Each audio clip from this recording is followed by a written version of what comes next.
Hello. Hi, viewers. I am very, very happy to be doing this particular interview today because I get the pleasure of speaking with Dan Huynh. And Dan is a huge advocate for special needs people.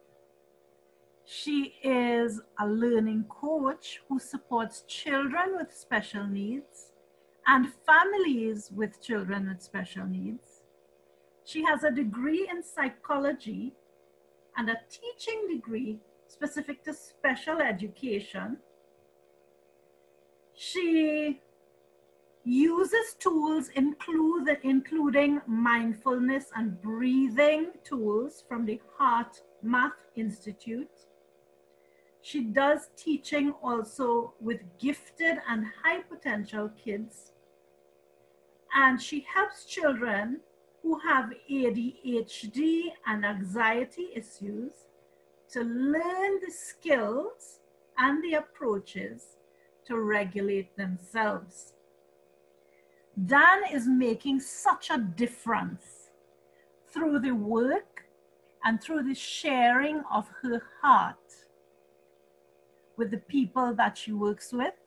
And so I want to highlight some of her experiences and some of her stories. Welcome, Dan. Thank you. Welcome, everybody. So I'm very happy to be here with you, Marcia.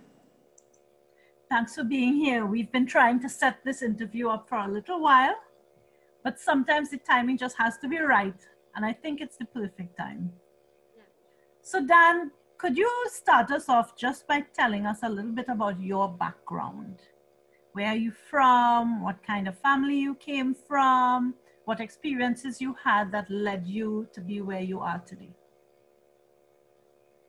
Okay, so just a very brief start. I'm a Vietnamese person coming from Vietnam, and we are both people, refugees, and here I'm in Canada, Montreal, and so it's really a place that that we are very lucky because we, at the end of the Vietnam Wars in 1975, my mom didn't accept to live in a free where we don't have the freedom to do what we want, and teachers were kind of targeted. So she decided to bring all her family, and I was 4 years old, very, very tiny, small. And we flee in the night, you know, you cannot tell your neighbors and everything. And with that, we end up in a boat, and it was a week of very harsh journey where you don't know if you're gonna hit ground, you know. And then after that, we were received in Malaysia, and we stayed there almost a month, and then we transferred into Indonesia in a refugee camp almost a year, and then we were sponsored by a town here in Quebec, Verchères. And that's why we end up here in Canada. And I'm very, very happy because my mom, and my father also, they were 2% that love knowledge, and they were what we call, you know, intellectual. So I was raised in a family where we have a lot of books and knowledge, and a lot of everything that I do, it's really by my parents. And I remember it's my father. He used to tell me every story of Walt Disney. He bought the whole collection, and he tell me every story. And you know, he teach me how to wash dishes instead of my mom. So I really have two parents very much cooperating, raising me into the knowledge. And this is what they told every of us, that knowledge it's much precious, more than money, than anything. So I came up in this world loving knowledge with a big K, you know, and knowledge is ready to answer a lot of things. And when you have the books, the knowledge, and the education, you can go and do whatsoever you want to do. So this is why I came up being a teacher. I want to give what I got as a precious inheritance from my parent. And from that, I really want to give that sense that this token, the knowledge, you can do anything with it. And it's worth than anything else in this world. So this is how I end up here as a teacher. And I really touch a lot of things, you know. First, in the beginning of my life, I want to be a designer, a fashion designer, because we were also very artistic in my family. So I retouched that and everything. My mom, you know, she want me to become like, you know, as a Vietnamese, you want your child to become a doctor, a nurse, but she knew inside of me I can be what any career I can. She really encouraged me to do anything. So I really decide very much. I really first do, you know, my psychology degree because I want to help. And this is what my first intention was. And then I didn't have the grade to go to the master. So I really end up in a place where you open a book and I just found out this page saying special education teacher. And it's really hit me and I say, wow, this is what I want to do. I don't want to like be a regular teacher. I really want to be a special education teacher because you're really working with special need student kids. And it really hits me and I was so happy that it exists. So I went back for 4 years of study and after 8 years, I become a teacher. But through all this, it's really my love for knowledge. And just to tell you, I stay at my college 1 extra year and my mom didn't even know. I just pay courses to do courses to have the knowledge. And I didn't want to end up in the marketplace because I just have fun studying. So this is how, after all those years, I become a teacher. Well, I'm very glad that you did because the work that you do is so needed. As a special needs parent myself, I realize how easy it is for some special needs children to not get the service that they need, for their needs not to be recognized. And so when you are trained in that area, you are better able to see these children and see their needs. And then because your heart, it's one thing to have knowledge, but I'm sure that you're not treating them with a hands-off sort of approach.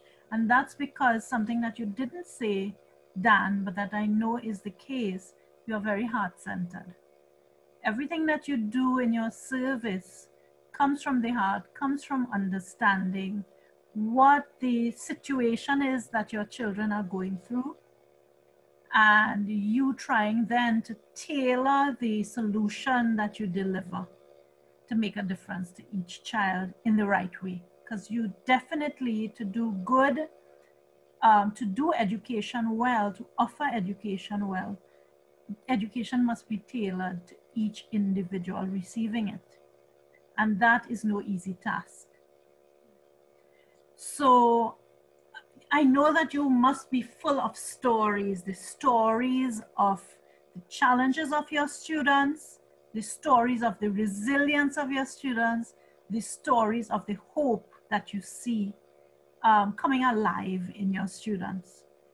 And I'm hoping that you might be willing to share with me one of the shining stories that has stayed with you from your students. I will share one story, and it's you know, a lot of my students, I really tell them, when you will grow up, I want to see you get married, have children, and this is my most powerful payroll. It's to see you happy, having a career, and really fulfilling your life, you know. And when I started, I started, and I did a lot of classroom, school, and there was one person, it really touched my heart because it's a really success story, and she's one of my deepest friend. And also now I know she will see this interview and she will know it's her. And it's an autistic student I got at the beginning.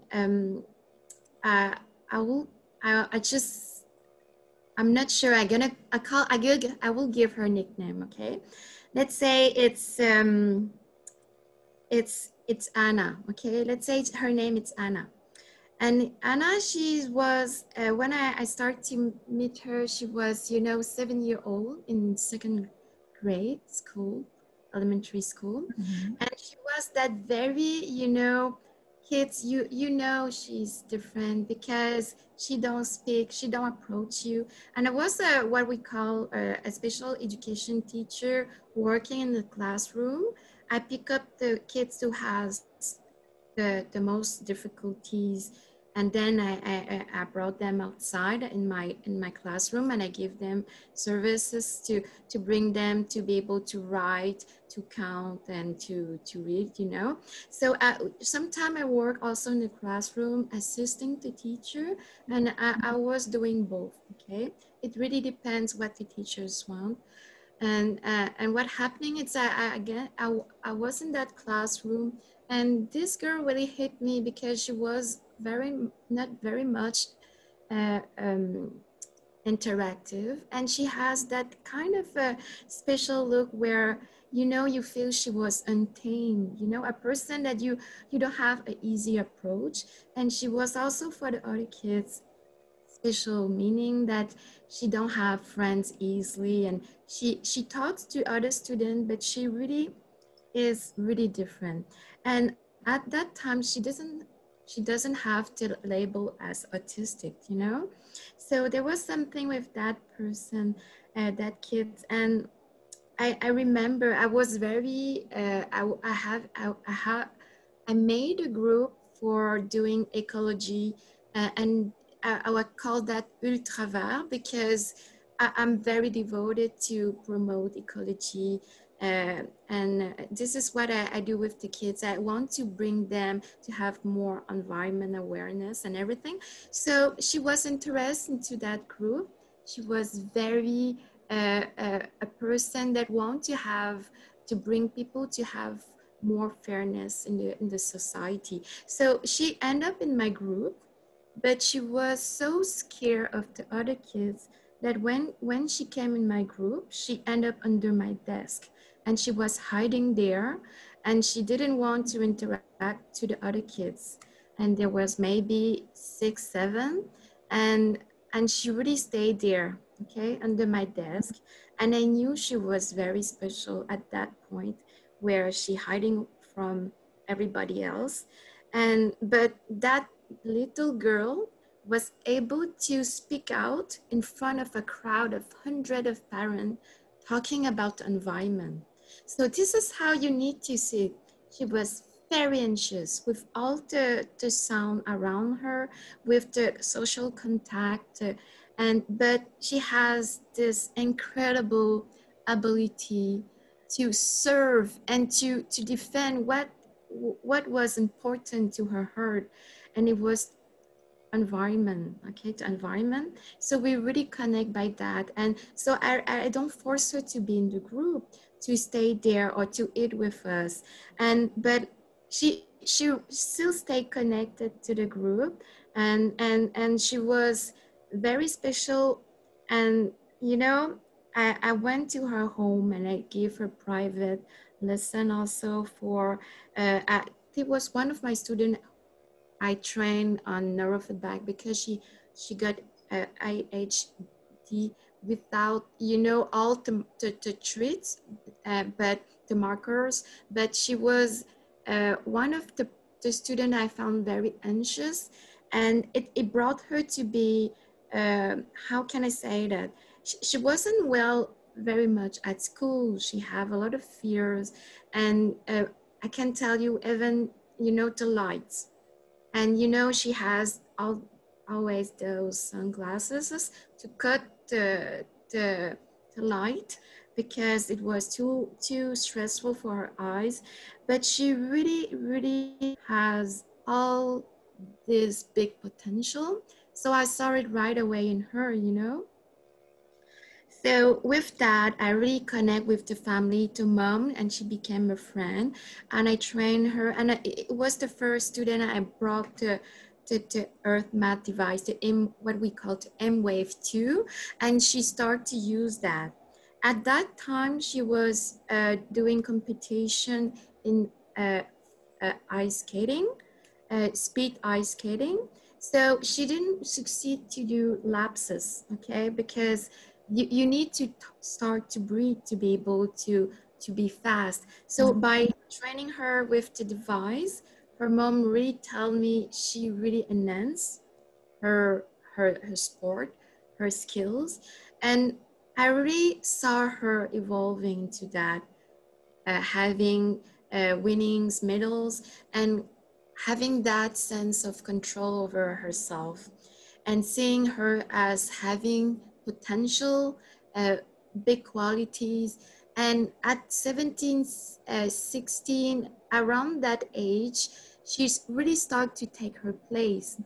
And she also has a dog that was used, that her mother really trained a private teacher, and that dog was a dog that she can bring to the school that will help her manage her anxiety. So Helped her to with her social anxiety. that's it, exactly. And the school was open and it was great. So everything that they put around her helped her. And you know, lately this year she came and everything, because she usually come back to see me at San Justine and we take lunchtime together. And you know, she just told me, and it's really changed everything. She said, you know, Dan, I start to take the meds and for the ADHD, and it changed everything. And she say, I always got the best grade. I succeed all my exam. And you know, she studied in what field? To Ecology. become a nurse. Oh, She's almost finishing, and she become a nurse. And to me, this is how you see this evolution of a kid hiding under a desk, becoming a nurse. And her intention is to work with the kids, work at my hospital because it's specialized with kids, and to help them. And so giving back what she received and to empower them. So, and she loved what she do. So I'm so happy to be there to see that big transformative story, and to witness every step of that. So this is one of my success story, and it's a big success I'm story, very it seems. So Dan, when I listened to you, I heard that she wasn't able to express what her challenges were. I'm assuming she seemed to have a hyper sensitivity to inputs, to light, to sound, etc. And I'm recognizing those things because my daughter Emma, she's 9, and she has the same issues. So she's constantly startling. Rain comes down and she's screaming. She hears an unexpected sound outside or a voice that she doesn't know, and it causes a meltdown. It causes her to throw up, and she can't function at all.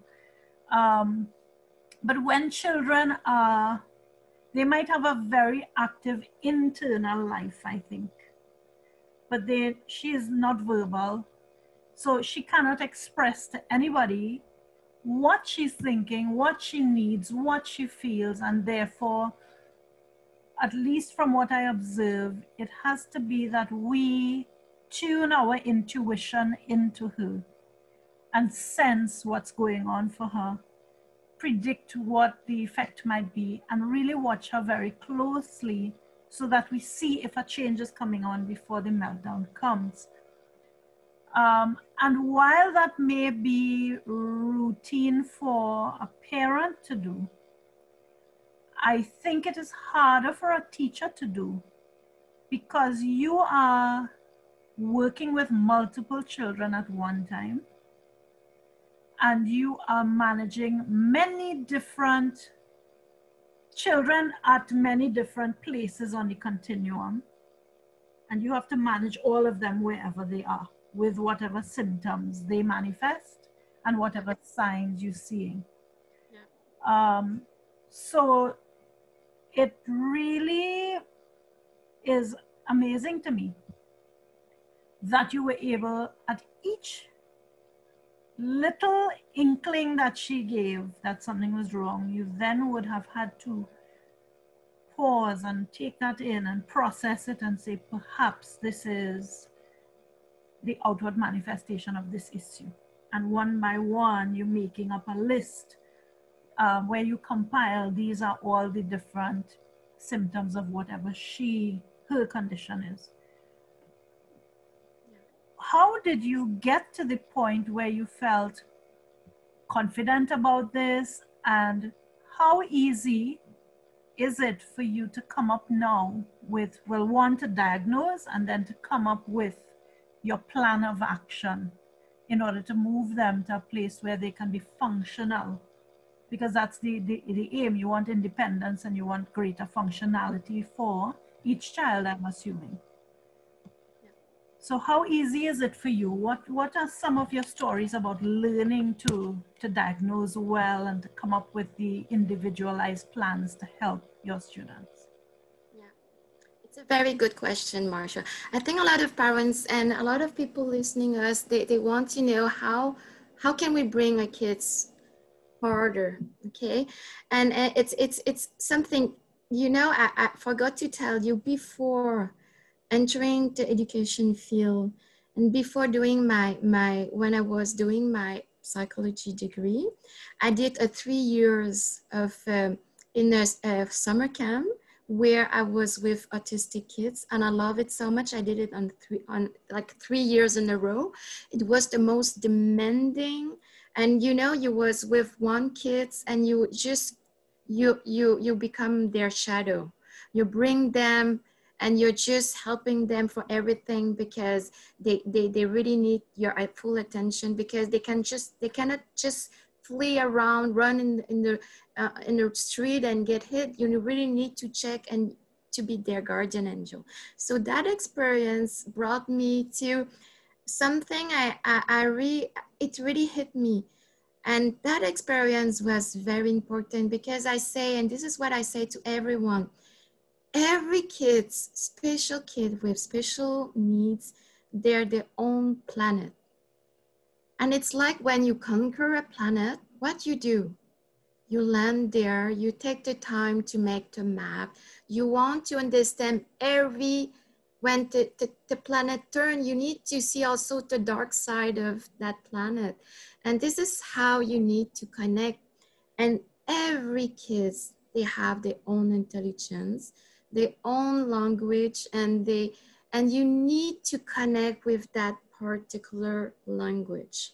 It may be nonverbal, and you need to understand what language they're speaking. So I want to help people see that planet. You're trying to conquer a planet. You want to see it's a big one, a small one. Is that a planet that really spin around very fast? Or is that a slow planet that you need to take the time to be with? So this is how I see it, because the first time I had that kid, and you know, I really had a lot of autistic in that 3 years summer camp. I mean, I interact a lot with them, and there was that kid, and he really don't hook up with anybody except with his guardian angel, who she was very great, and he didn't do hug to anybody. And when he want a hug from her, he was doing like this, you know, you putting your arm and you're just doing like that. And I say, hey, you're gonna try that. One day we'll come up to him, I'm gonna look to him and I say, I want a hug from you too. I'm gonna just make my arm like that and do that. He was nonverbal. And you know what? He understands. He came and gave me a hug. So it really changed everything in my head. And I say, do we try to communicate with their language? Are we forcing them to communicate with our language? And this is how I start with every kid in the classroom, and every of them had their own language, and you need to be very sensitive to nonverbal. So when I enter a classroom, I have a kids and I really express them with visual. I have a kid that he's too tired, or I have a teenager and she's really hungry. I retell, you have that kind of, you know, smoke coming out of your ear. I see you're hungry. So you will not be receptive to the lesson, and it's okay. So this is how I really reflect. So when you take time to observe the kids, and it's valid for any, you can have toddler and big ones, and they all have their own language. So you have to take time, and you need to go into their world, into their bubble. You need to land on their planet, because if you're forcing them to get out their planet and to come to your planet, they will never do that. So I really take the time, and what I discover, they have they have so much to say to us. It's just the first thing. So I know that if I connect with I see her, I would take the time to listen to her, to touch her, to see what the thing that hurts her eyes, or where her head's turned, what sound she's interested to. And this is how you develop that link, that connection to the kid. So I do that with every kid. And when you're developing that skill, you understand more easily how they react, and you understand their reality. So this is what I do daily in my job. And I think that every person working with kids, they need to take the time to get to their level and to enter their universe. And when you take that time, you really have amazing result. So this is what I want you to share. Dan, this felt like sacred connection to me. That is respect for a child, that is love for a child, in order to give that level of care. And isn't that what we each want?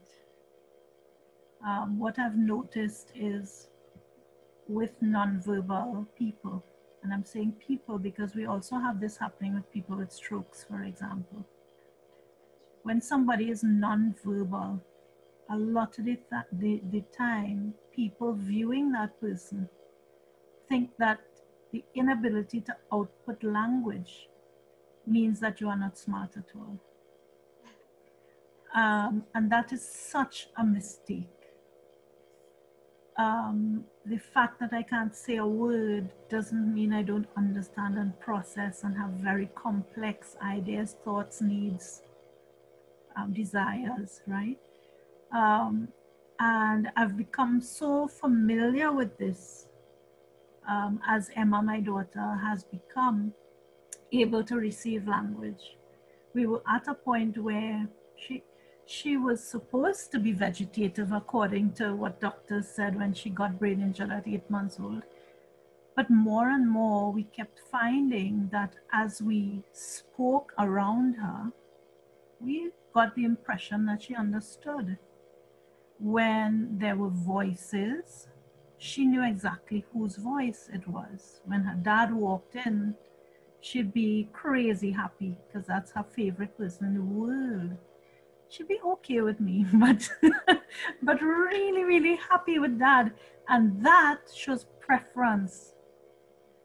And that's also higher order stuff. And so those things were shiny to us.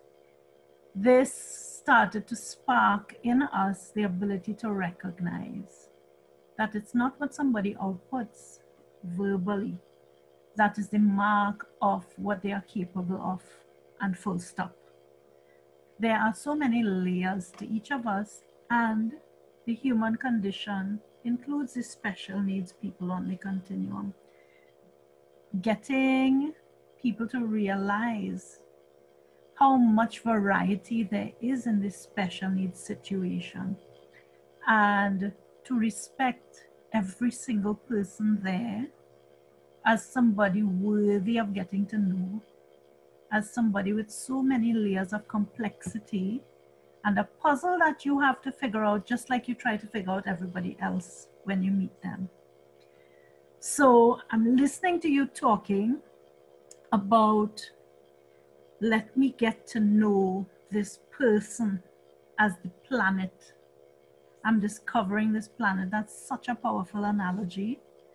And getting to know not just the light side, but the dark side.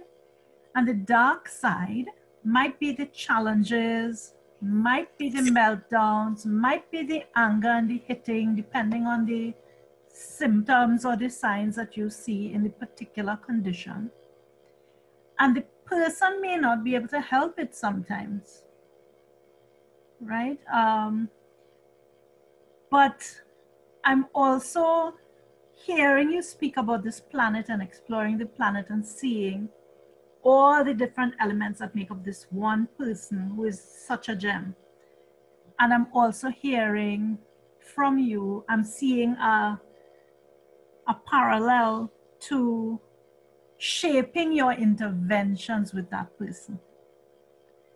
Because if a person has certain abilities, and depending on what people would say, some people say, don't say the word disabilities, say that people are differently able. So if I'm saying it wrong for you, please know that I'm not saying it to hurt your feelings or to be judgmental. But understanding what people can not easily receive information through, which senses may not be the ones that are firing so much, and which senses are the preferred senses for entry. That becomes really important to understand. What's the window into this person? How does this person put out their message to me as well? My daughter puts out the message, so she started with 5 senses being lost, all senses being lost, and the ability to suck and swallow being lost. And she, according to doctors, was supposed to be vegetative for life. But things have started to come back, so she hears really well. And she learned to move. She can't crawl or walk, but she knows how to lift her hand to say, I'll say, give her a kiss and say, do you want another kiss? Raise your hand if you want another kiss. And up comes a little hand. That's communication, right? That's it. That's true. And slowly, because it takes a while to learn, slowly she will learn different nuances of movement to communicate different nuances of meaning. And the same happens when she's eating. Raise your hand if you want another mouthful and we'll feed her another mouthful, you know. If the little legs are kicking, it means that she's very, very happy. It's very hard for her to move, but when she gets so excited that she kicks, she surely is enjoying something.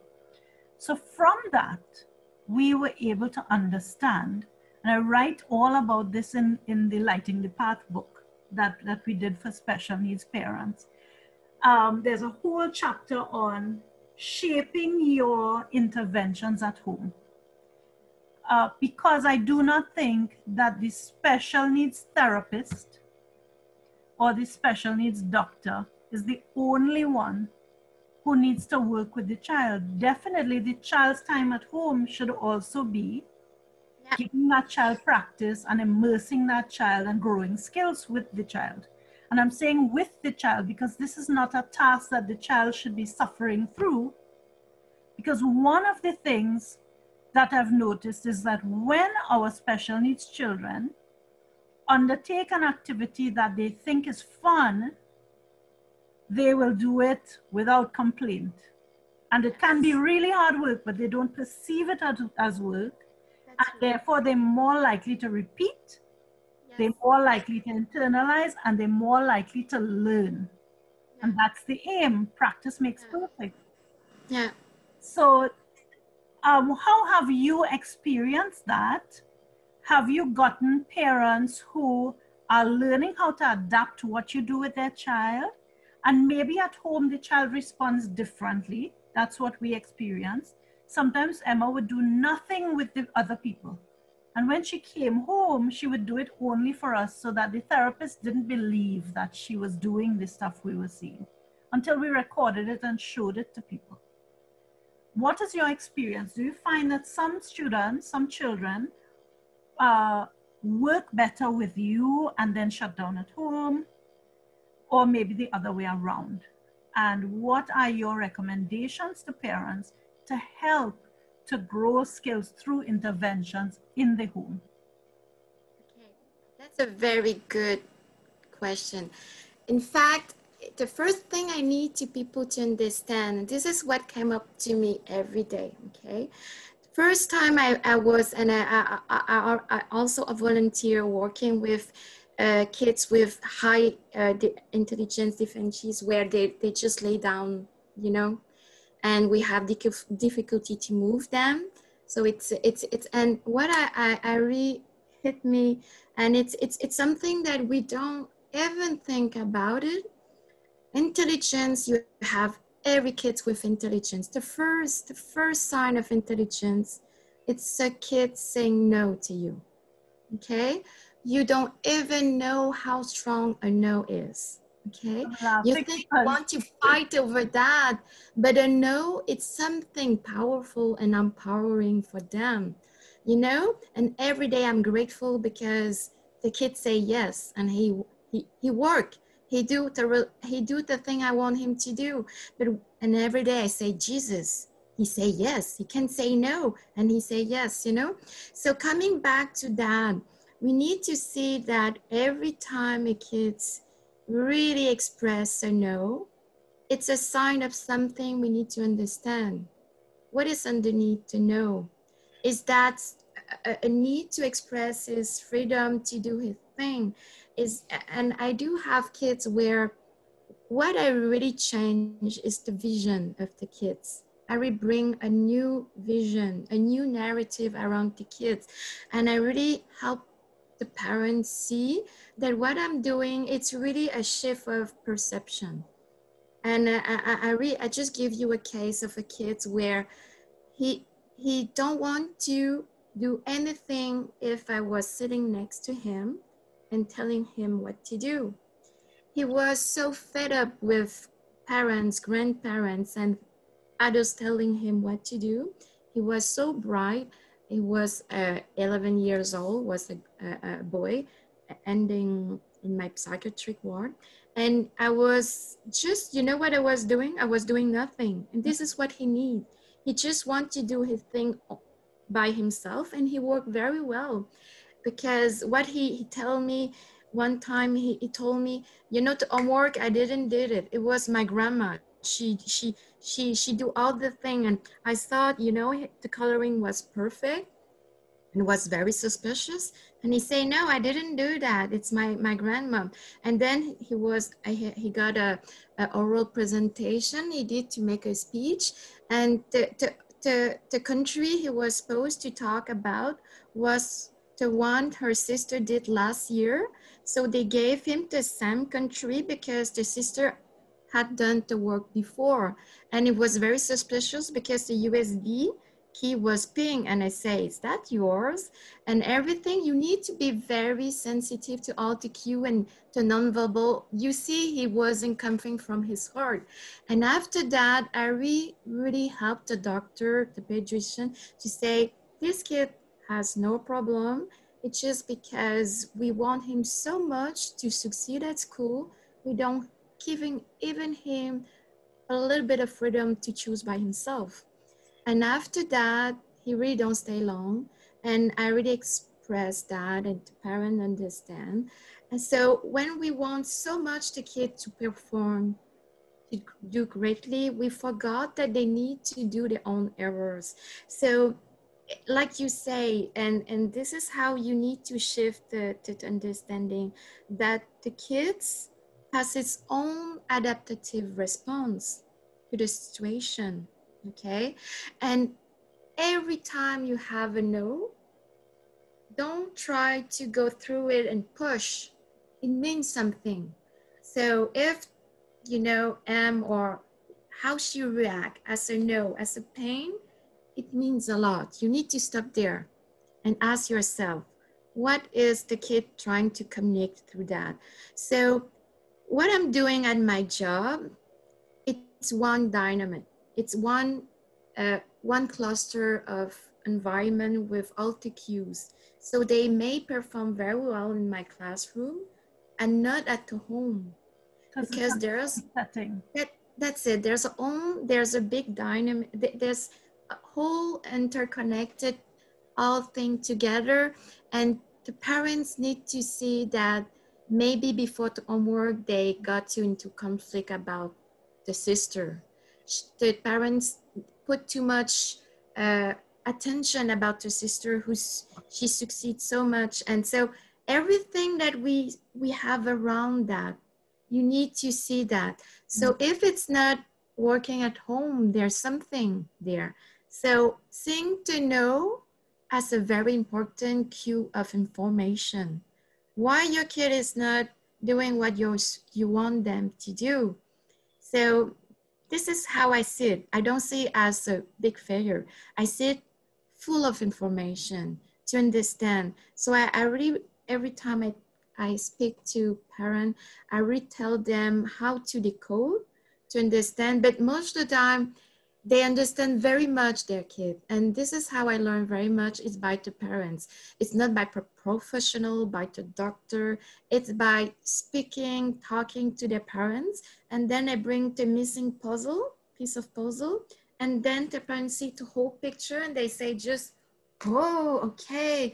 And then, you know, there's 3 things I need to, and I want to share that, and it's very important. You need to protect 3 things. And it will come everything to the link. You need to protect the link. And the link to, the first thing is to the kid's self-confidence. This is how you need to protect that link, to give him a way to protect his self-confidence. Okay. So the link to himself. This is very important. Build him up, encourage him. Build him up, that's it. Okay. Yes, you need to protect that. So if you're focusing on the sister, you're not protecting the link to his self-confidence. The second link, and this is as a professional, it's really protect the link to the parents. So if I don't know, I got a situation with another very anxious parent where the mom has this discourse of the father not doing his part. So what she do, it's really, she really, you know, tears telling. And the kids really don't want to see his father. So at that, I know it was very emotional. I got that very bright kid, you know, he was at that time, he was at the 7th grade.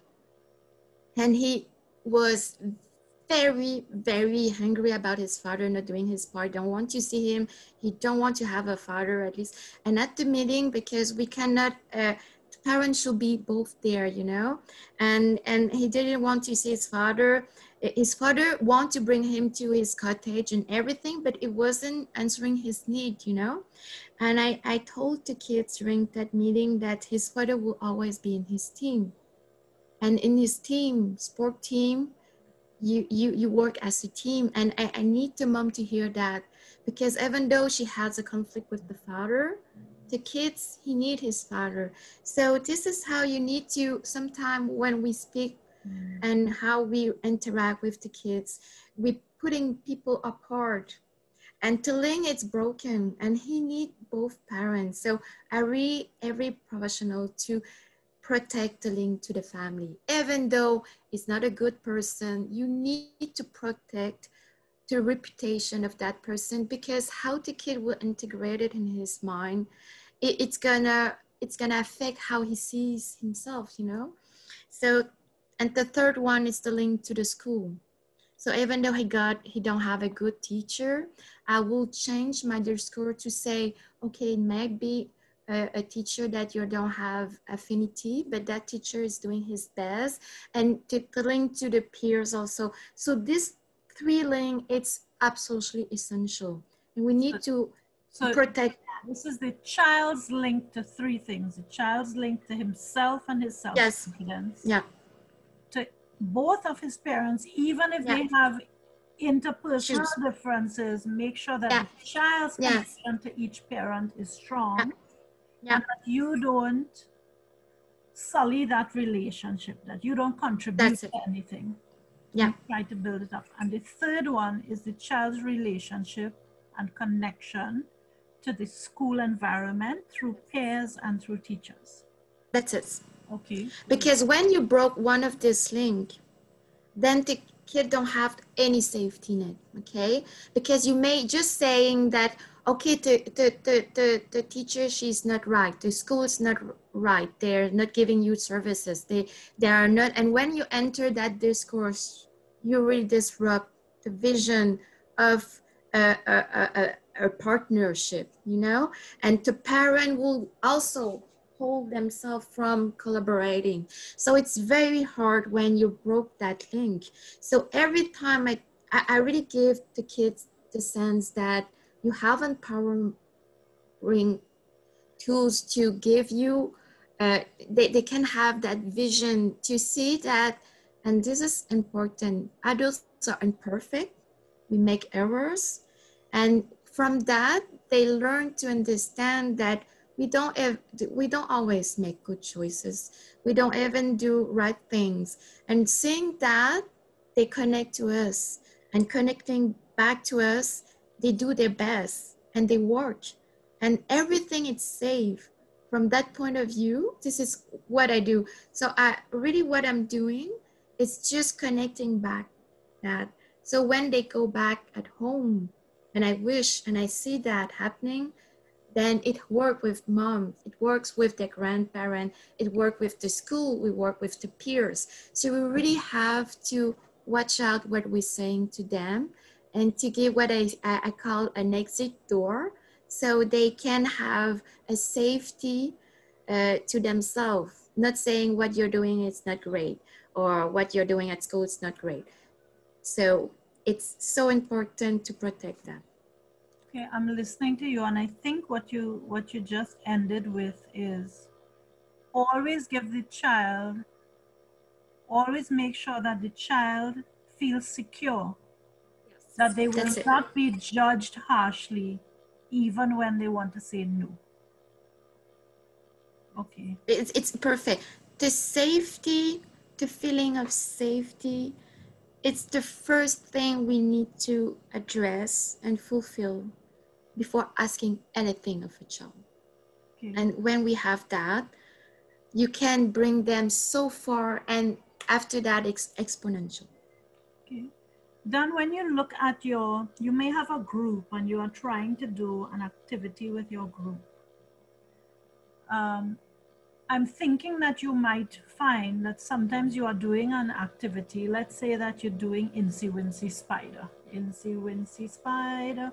And you are getting music to help to interact, to help these children. There's an activity, so there's fine motor skills or something that you're building.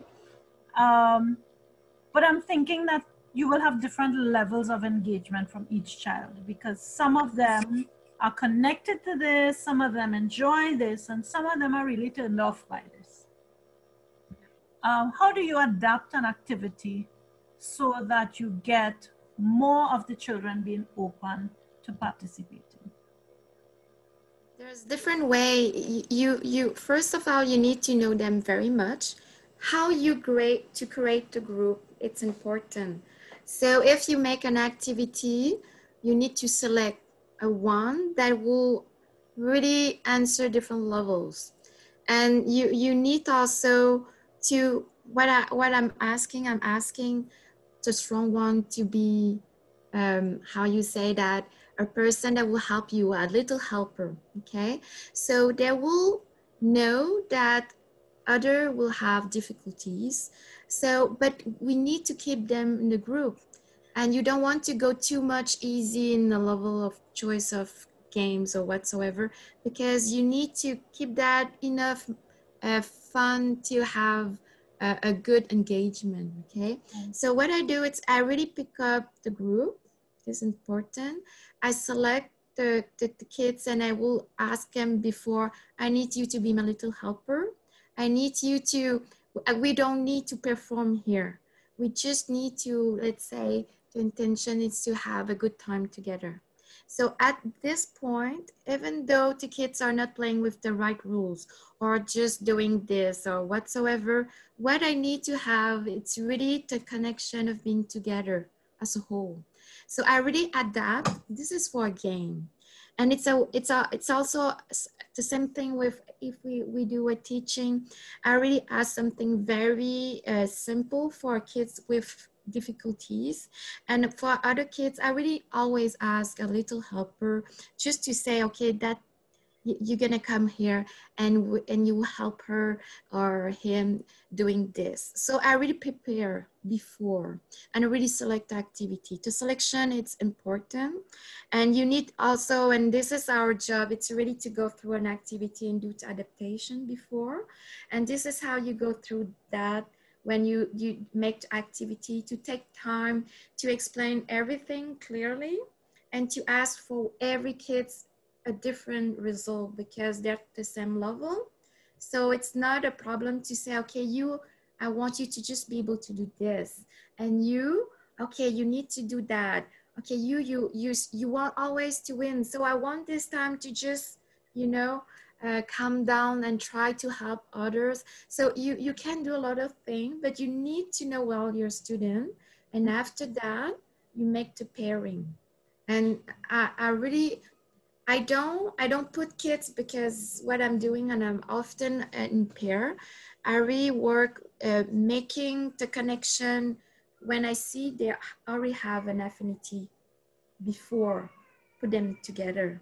So like that, I really know I enhance the relationship between them. So it's really this is how I do every day. All right, so it's not one size fits all. It's not I'm doing this activity and everybody must come out with the exact same learning from the activity. I may use a similar activity, but I'm targeting different skills Yeah, in each student that's appropriate to their level, their capability, their sensory preferences, and so on. Oh, yeah. wow. Okay. So that's a real talent because I'm drained doing this sort of thing for one child. It takes a lot. So to do it for many and do it so professionally, lovingly, and tweaking it for each one surely must take a lot. So I'm sure that you are thanked all the time, but thank you as well because it reminds me what a wonderful world we live in when we have so many teachers like you who are unseen. We don't see all the extras that you spend time doing, but I so appreciate it. Thank you, Masha. You know, I'm talking to you as a teacher too, and I know, understand when we are teaching that it's not as simple as we see it from the outside, and I can tell you I have much more fun teaching with kids with special needs. And when I do substitute teaching for regular one, I'm just kind of, I want to have the fun with those, they have so much different skill, ability, and their personality and everything. They are so much unique. And this is the flavor of the special needs student. They are they have a bright, different intelligence, and they have talents. They are artistic and they have a way of seeing the universe from a different lenses. This is what I love. Right. I cannot live without them because they help me have a more complete view of the world. Wow. So this is wow. That is something that I speak of with regard to M. It's like some people see M as a non-entity. They see M as not really a full human. And that used to break my heart. It used to get me angry. But really, what good does that do? If I get angry, doesn't change anything. But what I've seen is, as I've backed off and really just looked at M, is that I think that bedridden in a bed for the past 8 years, she wakes every day in joy. She lives every moment in joy. And it feels as though she's tapped into exactly who she's meant to be, exactly who she came here to be. And what I perceive as her disabilities are really just my perceptions, because I see what she's not capable of doing as a loss, as something to be sad for, right? And at least once upon a time, I was even more sad. I've learned not to be so sad about that, because I've started to learn to accept her as perfect as she is. And whatever that evolves into will be perfect too, you know? But it sure is taxing. It's only taxing because I had a model for what I thought people should look like. Okay. And, you know, what development should look like, what a person who is 7 or a person who is 9 should be able to do, or, right? And it came from the neuronormative model. Yeah. And then it took me years, but the years have shown me, and Emma in her very quiet teaching way has shown me, that's your hang up, mommy, because I'm having fun every single day, exuding joy and living my best life in any moment. And that is what I see reflected from every special needs child that I have come across. For by some miracle, special needs children to me seem to be tapped into a different level of love and joy and positivity, even where their lives are hard and they may be in pain and they may have certain abilities that are compromised or not fully developed yet and developing. It's so amazing to me. And so I have a friend who says Emma is a little master. And I didn't understand. That's cute. That's I didn't understand, but I think that's what our children are. They are little masters who have a different understanding of how what humans perceive to be imperfect may not be imperfect at all. It's just a variation on this scale. And that has taken a long time to learn. And I guess I'm still learning it, but I'm glad for the learning that I've had so far. I just want to ask one last question, because I know I could talk forever on this and I don't think I should.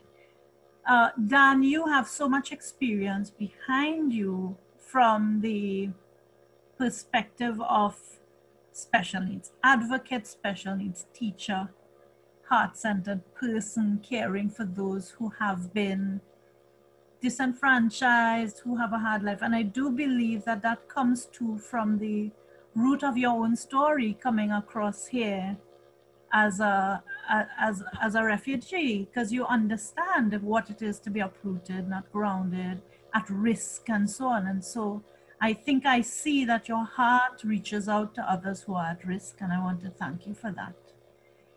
When you look, if there's this perfect place that you feel you are heading to, what is that perfect place? What is it that you wish for yourself? wow. This is a big question. You know, I have so much I would love to do. A lot of things for first parents, because I know it's gonna impact the kids, and I want to do also a lot of things, but I need to choose. And the mindfulness and what I want to bring to the parents, and this is how I going through. I became a flow coach and a learning coach also, to bring kids and parents to see that emotion, managing emotion, the skill to understand emotion, it's so essential. And through the breathing and all this is connected together, it's to be able to be well in your body. And what I see a lot, and this is one big struggle every day, what I see, and it's a big problem, it's kids really connect to the technology. They're always on their cell phone and their tablet. This is the third thing I really need to take out when I go in the bedroom when I go teaching. They are in the bedroom, and the parents they kind of, you know, it's a big problem for them because they have to manage that, and you have that.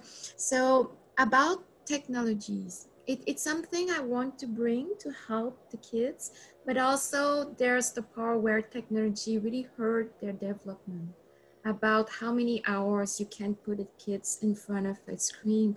And it's a big problem, a big modern society problem. So what the first thing I want to do, and I really bringing this, the mindfulness and the earth math, it's really to bring people to think about how we really let the kids have instant gratification. And you know, one of the best predictor of success in the kids, it's um, the study shows that when they're able at a young age to be able to delay the instant gratification, it's one of the best predictor of their success in life. So what I want, and this is I'm thinking of and the mindfulness bring to that, and I see it in the psychiatric ward. It's very important that kids need to be able to stop themselves. So to see, to reflect, to see the emotion, and to put the brakes, you know? So what we call that cognitive, it's what we call the inhibition cognitive. It's So it's really like cognitive behavioral therapy. yeah, that's it. It's really to be able to bring the kids to stop. Can you just stop playing? Can you just give him back your tablet? Can you just put it down? And this is so big. It's a big problem. Are you able to wait? And I want to bring everybody thinking about this. And if I can just bring up that reflection, it will be something. Are your kids able to be with themselves, just in the silence, just enjoying the landscape, or just being in their room and you're afraid maybe 5 minutes, 10 minutes, doing nothing, or just thinking, being in their thought? Or this is something that we need to bring every kid to be able to do. Can you stop? Can you be just by yourself and to enjoy that moment, to be in the present time? And it's hard to teach that when parents always in that hyper loop of running.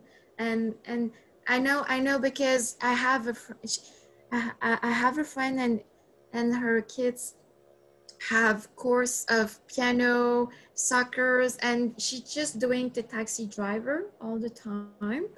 And and you know, the kids, they were just happy to have maybe half a day of doing nothing.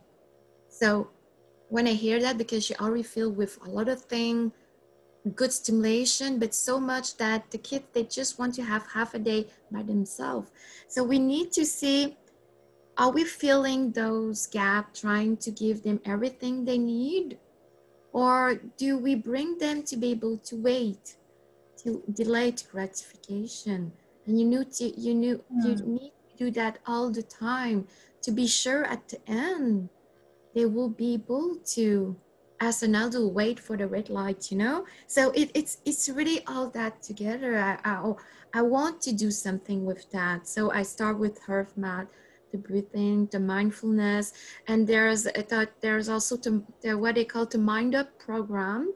Mind Up program, they doing a lot of great work with kids, and it's a program that they implement very much in the east of Canada. um, it's that east, it's in Columbia, British Columbia. So, and in the state, they already implemented that. So it's really much about the tools of being grateful, being just optimistic.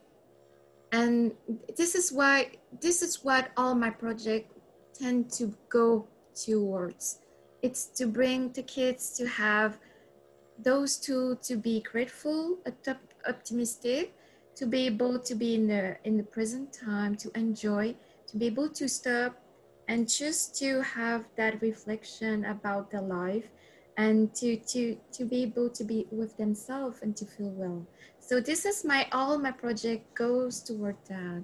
And I want to implement thing for parents. So I'm still doing this, and I'm coaching too. So this is what I'm doing. I'm coaching my ex-autistic student to be able to feel and to manage anxiety and to follow their dreams. So this is what I'm doing. I have a lot of things. I need to focus on one or two, but that's Well, my it does goal. sound like there's an underlying, that's your MTP, right? That's your massive transformational purpose. Um, so, so it is that you're focusing on one thing. It's just a huge Yeah, thing. yeah, And your one thing is being delivered by your service directly to your special needs children, yeah, to those children as they grow up into adulthood, and yeah, also to parents of those children, because together those are the people in the community. yeah. It's a lesson that you're teaching to everybody, because it's not only special needs people who need that lesson. So thank you, Dan. Dan, it has been such a pleasure to have you. I would like us to jump into another interview in time to come, where we'll be exploring a separate set of work that you do, and this is the work of flow. That's so exciting, and I know you can't wait. So viewers, we have another chock full of value interview coming with Dan, and I'll be sure to advertise it before it's launched. Thank you so much, Dan.